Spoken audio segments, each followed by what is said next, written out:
हमारे बहुत ही प्रिय साथी हैं, सम्मानित साथी हैं। वो भारतीय जनता पार्टी के बहुत मजबूत और गद्दावर नेता आज है, कल भी थे और हमेशा रहेंगे। आज मैं हूं जहां कल कोई और था, आज मैं हूं जहां कल कोई और था। एक वो भी दौर था और एक ये भी दौर था। 40-45 सालों से जिस विधानसभा में कांग्रेस की हुकूमत थी और जिसको मुंह तोड़ जवाब देने का काम मेरी पूजनीय जनता कामा की विधानसभा ने, ब्रज मेवात क्षेत्र की आवाम ने किया है, उनको भी इस मंच से आपके माध्यम से शुक्रिया अदा करना चाहती हूँ, धन्यवाद करना चाहती हूँ। माननीय सभापति महोदय, बहुत कुछ सुन रहे हैं, हमारे पक्ष के साथीगण भी, हमारे विपक्ष के सम्मानित साथीगण भी। ये पवित्र मंदिर है लोकतंत्र का। एक एक शब्द, एक एक लफ्ज यहाँ पर चिन्हित किया जाता है, तभी हम और आप यहाँ के दिग्गज साथी जैसे स्वर्गीय भैरव सिंह शेखावत जी को याद करते हैं। आज भी उनका एक एक लफ्ज इस सदन के स्वर्णिम अक्षरों में लिखा जाएगा। मैं डॉक्टर भीमराव अंबेडकर साहब को याद करना चाहती हूँ। उनके द्वारा रचित संविधान को 75वां साल लागू हो रहा है। जब संविधान की बात आती है माननीय सभापति महोदय, मेरे साथीगण देखते होंगे, अभी पीछे लोकसभा का चुनाव हुआ, विधानसभा का चुनाव हुआ, संविधान की कॉपी एक विपक्ष के साथीगण लेके घूमते हैं। जब भी जाते हैं बड़े सदन में चले जाइए, देश की सबसे बड़ी पंचायत में चले जाइए या प्रदेश की सबसे बड़ी पंचायत में चले जाइए, संविधान की कॉपी को साथ रखते हैं। मेरा आपसे एक निवेदन है, किसी दिन समय निकालकर पढ़ लीजिए, उसको गहनता से देखिए, उसमें क्या लिखा है। संविधान में जितने अमेंडमेंट्स कांग्रेस सरकार ने किए हैं 75 सालों में, किसी ने उसको कुछ नहीं किया। आप लोग तो हमें गुमराह करते रहे।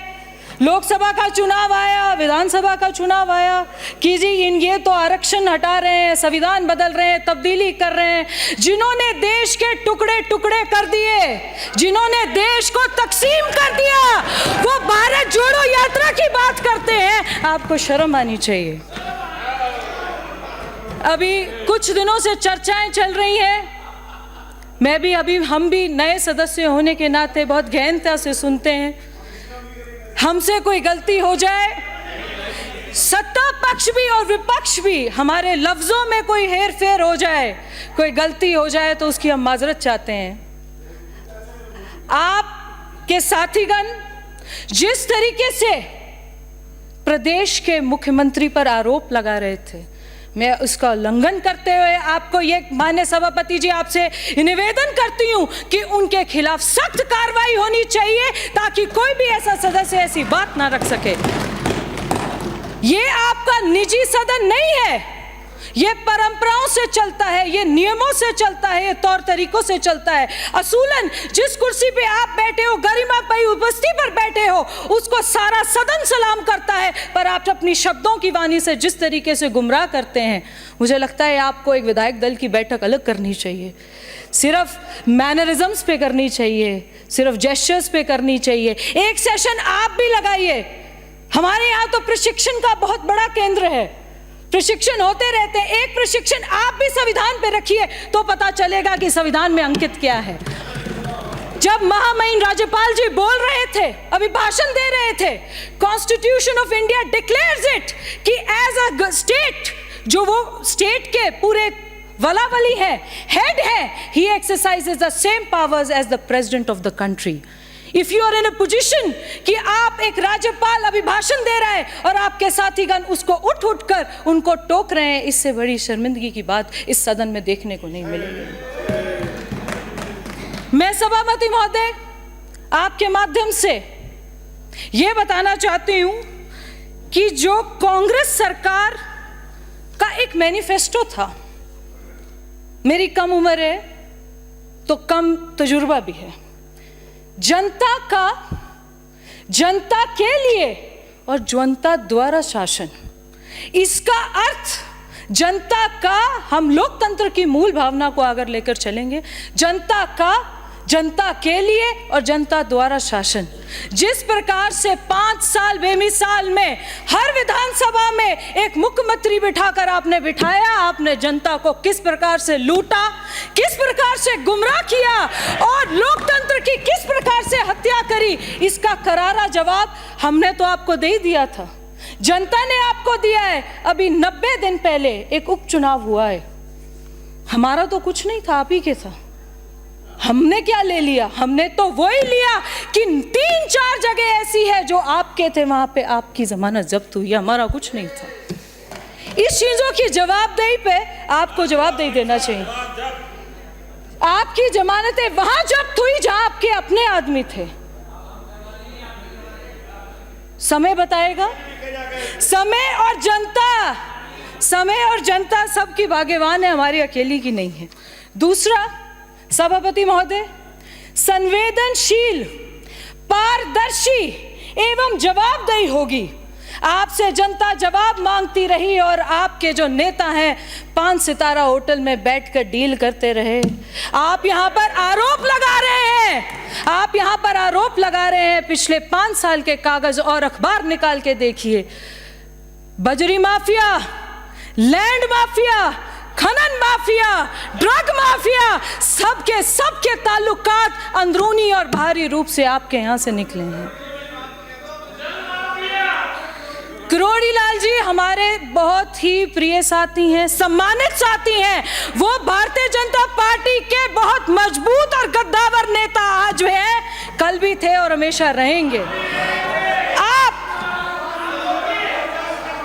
ऐसा एक भी, ये इस प्रदेश का सौभाग्य है कि भजन लाल शर्मा जैसा ईमानदार, कर्मशील और काम करने वाला मुख्यमंत्री मिला है, जो अपनी जनता को नहीं, अपने विधायकों को नहीं, विपक्ष के विधायकों को भी जब समय मांगते हैं तब मिलता है। आपने वो समय देखा है कि आपका आपसी तालमेल बिगड़ा रहता था, आपको ये पता नहीं था किसके द्वार पे जाके क्या कहना है, कहां जाके क्या मांगना है, किनसे जाके कैसे टिकट मांगेंगे।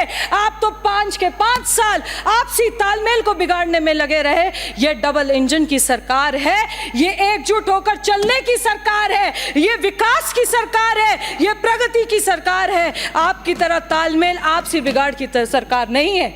हमारे मंत्रीगण बैठे हैं, एक भी, किसी भी मंत्रीगण पे 1 रुपए का आरोप नहीं लगा सकते आप।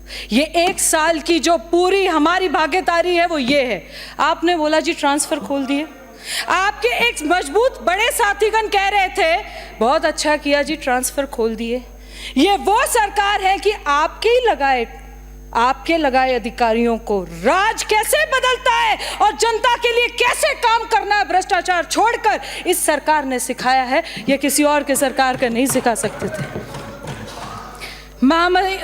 राज्यपाल जी के अभिभाषण के बाद चर्चाएं आती रहीं कि जी विजनलेस है, मार्ग नहीं है, किसी तरीके का आगे डिटेल्ड पर्पस नहीं है, 1 साल का जो मार्गदर्शन होता है। हम इनसे पूछना चाहते हैं, आपके साथ 5 साल थे, आप राजस्थान को किसी भी प्रकार से कैसे भी डेवलप कर सकते थे, आपने उस पर गौर नहीं किया। और आपको जो एक न्यूट्रल स्टेट का हेड है, पहले तो हमारा राज्यपाल नहीं है, आप सभी का राज्यपाल है, 200 के 200 विधायकों का राज्यपाल है, किसी एक पार्टी का, किसी एक विधायक का राज्यपाल नहीं, आप सभी का राज्यपाल है। आप उनको इंक्लूजन में लेते, आप कुछ अपनी, जब आपके पास समय था उसको उस हिसाब से लेते, पर नहीं। राइजिंग राजस्थान का मुद्दा चल रहा है, मैं पहले मुख्यमंत्री जी को बहुत आभार प्रकट करना चाहती हूँ। ये ग्लोबल समिट तो होते ही है, हर सरकार करती है, आपने भी किए हैं, और आपने किस प्रकार की इंडस्ट्रीज, उद्योग, लघु उद्योग, स्किल डेवलपमेंट इंडस्ट्रीज, किस तरह की इंडस्ट्रीज आपने लगाई हैं, उस सभी को हमने देखा है। मैं मुख्यमंत्री जी को धन्यवाद देना चाहती हूं कि पहले साल में 365 दिन के अंदर हर जिले में और पूरे प्रदेश में राइजिंग राजस्थान का इतना सक्सेसफुल इवेंट करने के लिए मैं मुख्यमंत्री जी का बहुत बहुत धन्यवाद करना चाहती हूँ। सभापति महोदय, ना तो इनको को कह रहे हैं ऐसे। किसी भी प्रकार की स्वास्थ्य, किसान, गरीब कल्याण, दलित, महिला, भ्रष्टाचार, किसी से इनका कोई संबंध नहीं था। जिस तरीके की महिलाओं के साथ दरिंदगी हमने देखी है, जो कुशासन हमने देखा है, ये ई गवर्नेंस की बात करते हैं, लॉ एंड ऑर्डर की बात करते हैं, जिस प्रकार से लॉ एंड ऑर्डर की धज्जियां उड़ती हमने कांग्रेस शासन में देखी हैं, उसका एक नुमाइंदा मैं आपको बताना चाहती हूँ। एक और गंभीर बीमारी से हम और आप पीड़ित हैं, उसको साइबर क्राइम कहते हैं, और उसका अड्डा पूरे देश का घनश्याम जी कामा विधानसभा को बनाकर वहां पर साइबर क्राइम को इन्हीं के साथियों ने प्रमोट किया, और साइबर क्राइम की जितनी गतिविधियां थी उसके पहली बार निर्वाचित होकर आई है, एक बिल्कुल युवा विधायक इतनी बढ़िया तरीके से बोल रही है। 2 मिनट और बोलने दीजिए, हमारी पार्टी का समय कम कर देना बोले। सभापति जी, हम साइबर क्राइम से पीड़ित हैं।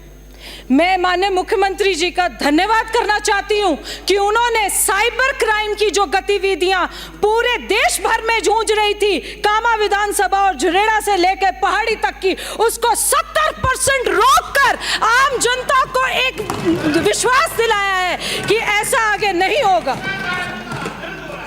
साइबर क्राइम का पूरा अड्डा ये विधानसभा बन चुकी थी, उसका मैं माननीय मुख्यमंत्री जी को धन्यवाद देना चाहती हूँ।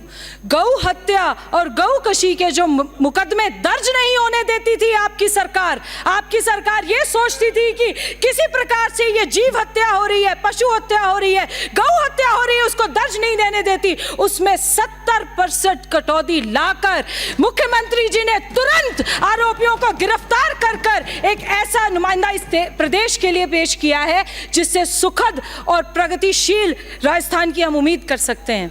मंदिर माफिया, ब्रज क्षेत्र सबसे ज्यादा मंदिरों के लिए जाना जाता है, अपनी क्रीड़ा स्थली श्री कृष्ण जी की क्रीड़ा स्थली के लिए जाना जाता है। वहां पर आपके मंदिर माफियाओं के नगर पालिका द्वारा अवैध रूप से पट्टे देकर उनकी अवैध रूप से रजिस्ट्रियां हो रही थी। माननीय मुख्यमंत्री जी ने संज्ञान में लेकर ऐसे मंदिरों के जमीनों पर जो अतिक्रमण हो रहे थे उसको रोका है और जवाब दिया है कि जो पिछली जितनी भी रजिस्ट्रियां कांग्रेस के टाइम पे अवैध रूप से करोड़ों अरबों रुपए की हुई है उनको लाके लिया जाए और उनको निरस्त किया जाए। मैं सभापति महोदय आपके माध्यम से एक बात रखना चाहती हूँ। हमारे संस्कृति में और हिंदुस्तान में हर मज़हब और हर धर्म में गौ का बहुत बड़ा दर्जा माना जाता है। गौ हत्या के बहुत सारे केस ना केवल हमारी साइड है पर पूरे राजस्थान में देखे जाते हैं।